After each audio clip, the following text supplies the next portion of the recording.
কুত্তা কে? তুই কুত্তা? কমাই কুত্তা তুই কি এই দুইটা কুত্তা দেন কুত্তা খেলা হইতেছে।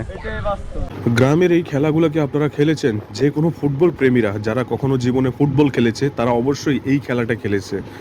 আর এই খেলাটার নাম হচ্ছে কুত্তা খেলা। মানে 4-5 জন অ্যারাউন্ডে থাকবে, মধ্যখানে 1-2 জন, তো 4-5 জন তাদের মধ্যে খেলবে। আর মধ্যখানে যে 2 জন আছে তারা ওই বলকে টাচ করতে হবে, শেষ টাচটা যার থাকবে সেই আবার কুত্তা হবে। তো এইভাবেই এই প্রসেসে খেলাটা হয়। খুবই সুন্দর। বিকেলবেলা আমাদের মাঠে খেলা হচ্ছিল, গ্রামের ছেলেরা খেলছিল, আমিও গিয়ে ভিডিওটা করি, ইভেন আমি গিয়ে ওদের সাথে পার্টিসিপেট করি। একটা সময় আমি খেলতে যাই, অনেকক্ষণ খেলি।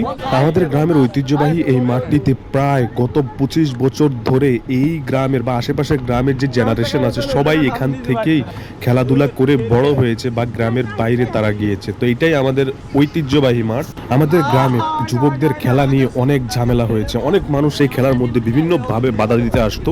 কেউ মাঠের মধ্যে ধান রোদে দিবে, কেউ মাঠের মধ্যে খড় রোদে দিবে। এইগুলাকে কেন্দ্র করে অনেক ঝামেলা হয়েছে।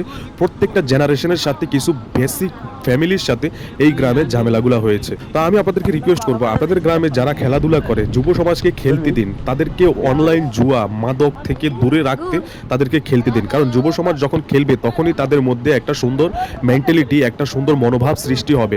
একটা সময় আমিও ওদের রিকোয়েস্টে খেলতে নামি, আমি অনেকক্ষণ ধরে খেলেছি, বাট আফটার অল আমিও একটা সময় কুত্তা হয়ে গেছি। তো কিছু করার ছিল না আমাকে, আমিও ওই কুত্তার মতো বল দৌড়াদৌড়ি করে নিয়ে তারপর আবার একটা প্রসেসের মাধ্যমে আবার উপরে আমাকে যেতে হবে। আর যদি খেলাধুলা না করে তাহলে মোবাইলের মাধ্যমে অনলাইন জুয়া এখন আমাদের যুব সমাজকে যেভাবে ধ্বংস করছে, এইভাবে আপনার গ্রামের যুব সমাজকেও ধ্বংস করতে পারে। এখন আপনার প্রশ্ন থাকতে পারে, ওরা যদি ধ্বংস হয় তাতে আমার কি? জি না ভাই, এতে ডিরেক্টলি বা ইনডিরেক্টলি আপনার উপরেও প্রভাব পড়বে কোনো না কোনোভাবে।